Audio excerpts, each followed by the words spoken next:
Hantam segala tirani, hantam segala tirani. Jadi gue berpikiran alternatif lain, kenapa kita nggak sekolah berbasiskan alam misalnya, atau sekolah yang berbasiskan hak hak demokratis kayak Semi Palar di Bandung gitu. Kalau sekolah berbasiskan alam tuh kayak gimana? Ada contohnya kalau nggak salah pernah dilaksanain sama orang NU kalau nggak salah, tapi gue lupa. Sekolah agraria, kalau nggak salah di Jawa Timur. Pulau Progo ya? Aku malah kepikiran anak gue di sekolah ini ke situ gitu. Tapi emang masih ada nanti. Nggak tahu. Karena gue menyaksikan teorinya Gideon soal alternatif ketiga gitu. Karena secara konkret faktanya alternatif ketiga tuh selalu gagal gitu. Alternatif ketiga yang gue maksud tuh kayak tadi gitu, kayak pendirian sekolah dan sebagainya gitu. Dia tidak menyasar langsung kepada jantung sistem itu sendiri gitu. Tapi dia hanya ya pengecut lah, lari dari sistem terus bikin sistem baru di area kecil gitu. Ya nggak bakal bertahan lah. Gempuran daya saingnya kan tinggi.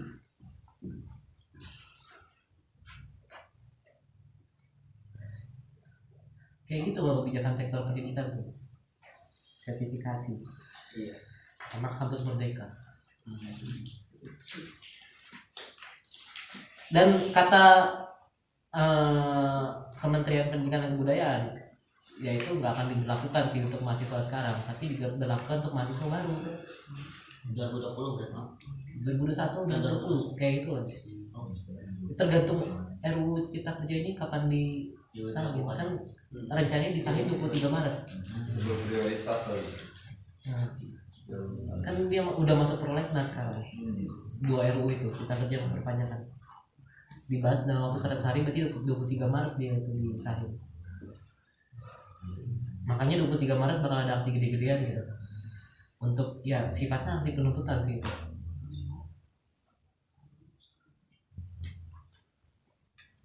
Sayangnya kenapa mahasiswa jarang membahas RUU Cipta Kerja? Karena dia menyasar hak kolektif. Kalau menyasar hak privat, baru mahasiswa bergerak kayak KUHP kemarin gitu. Kan paku ya, kayak apa ya? Kayak melegitimasi bahwa gue tuh individualis gitu.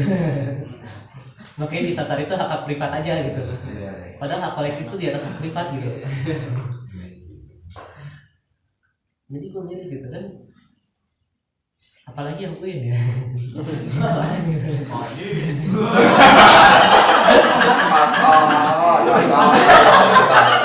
Kasar. Wih, sumpah gua enggak minta di UIN. Untuk UI Bandung. Berapa habis kemarin? Habis berapa habis? Aduh, viral. Sana kaki gue. UPI juga gitu loh. UPI tuh ngadain seminar bersama TNI loh. Iya. BEM-nya 5 tahun. orang lo BEM-nya dapat dana 100-an juta dari TNI. Win dapat berapa? 95.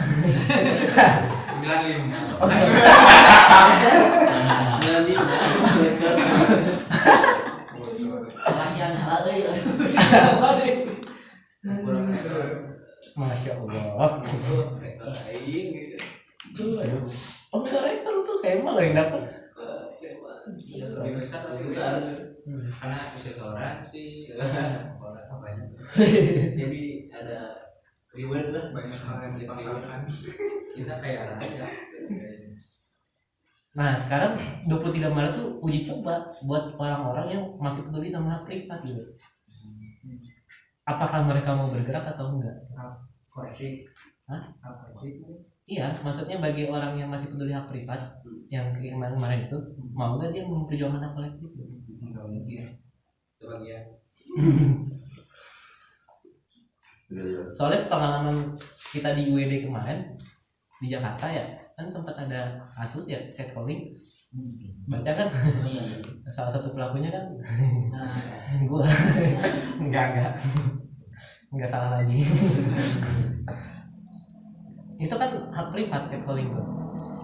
Ada hak yang lebih krusial yang dibahas kan, yaitu cipta lapangan kerja itu sangat merugikan kaum perempuan, sangat. Cek 1100 halaman itu gak ada menyebutkan diksi perempuan di dalamnya. Sangat patriarkal itu RUU itu. Artinya kan hak perempuan tidak diakui di sana. Jadi menurut gue selesaikan dulu yang pokok itu gitu, baru kita bahas catcalling gitu. Di kita tuh kan belum clear masalah gelombang 1 dan gelombang 2 gitu.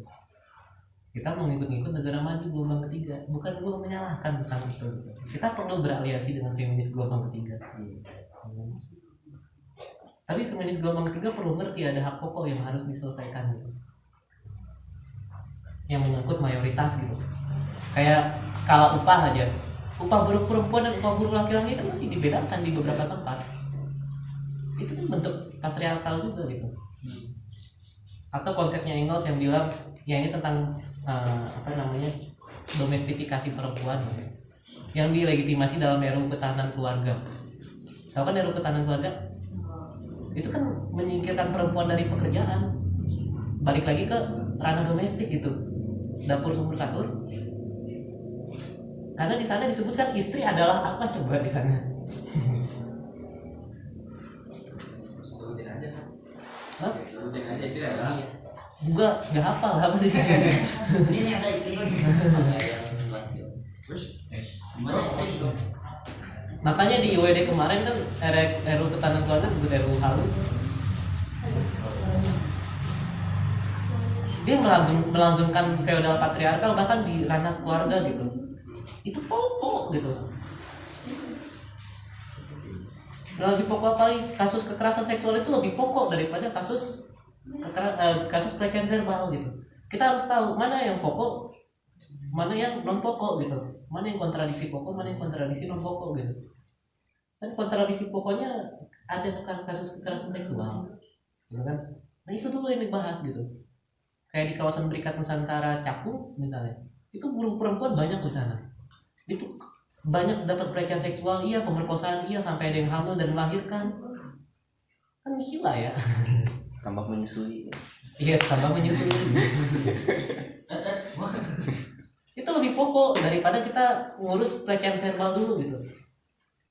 Ya walaupun itu ada rasa traumatis gitu. Makanya kita perlu menggait feminis liberal untuk menyelesaikan kasus itu gitu. Gitu. Jadi ada strategi taktik lah. Berarti dalam gerakan. Jadi nggak bisa semerta-merta kita harus mencampur adukan semuanya. Mana yang umum, mana yang khusus, mana yang pokok, mana yang non pokok gitu kan. Kayak cipta lapangan kerja ini kan bagian khusus kita pendidikan. Tapi hal-hal khusus itu menopang yang umum dan hal-hal umum itu membentuk yang khusus. Nah berarti harus ada keterhubungan antara pekerja dengan tani dengan mahasiswanya. Umumnya terjadi di pekerja dan tani, gitu kan? Gitu kan? Nah, tapi dia akan membentuk yang khusus, yaitu anak-anaknya misalnya. Nah, ini logika dasar dari dialektika. Gitu.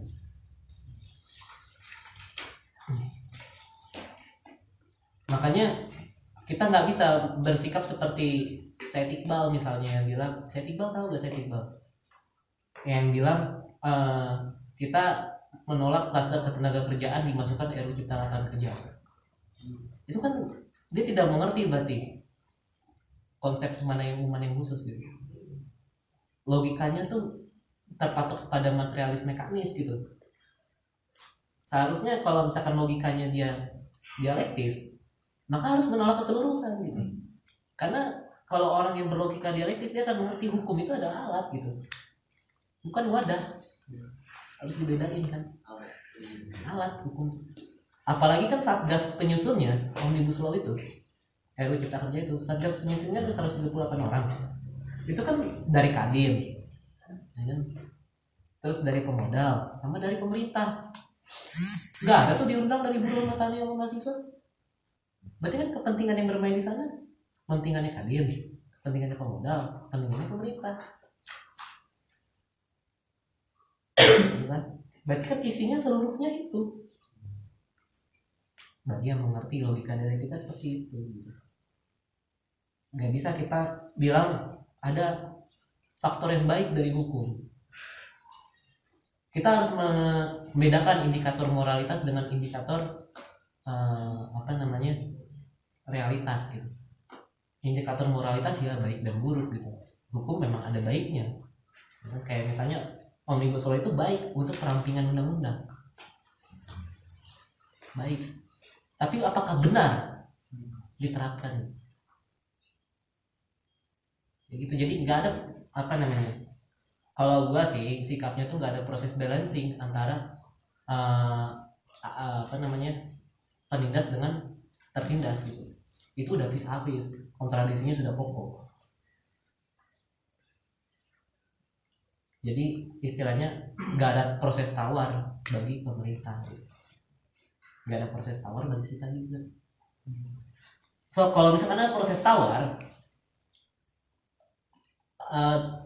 kajian draft itu bakal dibuka lagi. Tapi kan pada faktanya nggak ada. Udah masuk ke DPR tuh apa lagi yang mau kita bahas? Bahkan ketika statement Mahfud MD bilang bahwa itu salah ketik, dijamin aja gak diubah tuh ketikannya. Masih gitu-gitu aja. Jadi Masih eksekutif masih bisa mengubah undang-undang gitu. Padahal hierarkinya PP itu lebih bawah daripada undang-undang.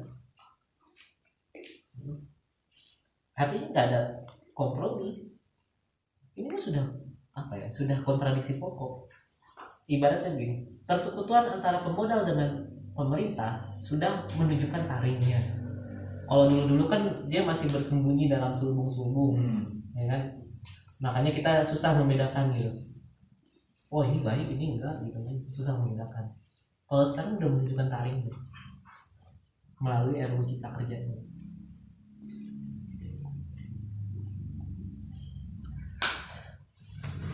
Pesimisnya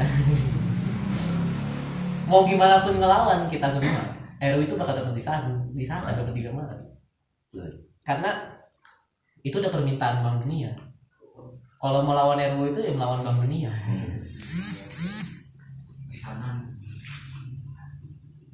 Gue kasih tahu fakta pesimis, yang itu juga bikin pesimis kelas buruh. Jadi di PBB itu ada satu institusi namanya ISDS. Gue panjangannya lupa. Tapi ISDS itu semacam mahkamah pengadilan gitu kan, persengketaan antara korporasi dengan negara. Dan sepanjang sejarah ISDS itu berdiri, korporasi itu selalu menang. Korporasi selalu menang. Itu buruh-buruh pesimis mendengar itu. Ketika misalnya gue kasih contoh, buruh-buruh KHTEK, kan KHTEK ini perusahaan multinasional ya, mogok nih. Sedangkan KHTEK itu terkenal sebagai perusahaan garmen dan tekstil terbesar se Asia Tenggara. Berarti kan mengganggu stabilitas ekonomi kalau menurut. Nah, PT KHTEK itu berhak membawa kasus pemogokan ini ke ranah internasional melalui ISDS. Dan logika ISDS adalah logika pertumbuhan ekonomi. Nah, dia akan menggugat pemerintah Indonesia untuk menghentikan pemogokan itu. Nah, ketika logikanya pertumbuhan ekonomi, maka kasusnya itu akan memenangkan PT KHTEK. Jadi kebayang itu sistemnya ISDS seperti itu. Tapi enggak semuanya korporasi menang. Gue bilang sebagian besar. Ada kalanya negara menang kayak Meksiko melawan perusahaan apa ya waktu itu ya. Gue lupa. Ini menang. Ya karena modal negara Meksiko lebih gede daripada perusahaan itu gitu. Kan modal kita kan APBN kita itu lebih kecil daripada penghasilannya Freeport dan KHTEK. Jadi ya kemungkinan kalah gitu. Alokasi APBN kita untuk melawan itu gitu. Jadi kayak gitu mirisnya gitu. Suarakan nasib rakyat tertindas, serukan kesatuan anak negeri, singkirkan kabut hitam negeri ini, hantam hantam segala tirani, hantam segala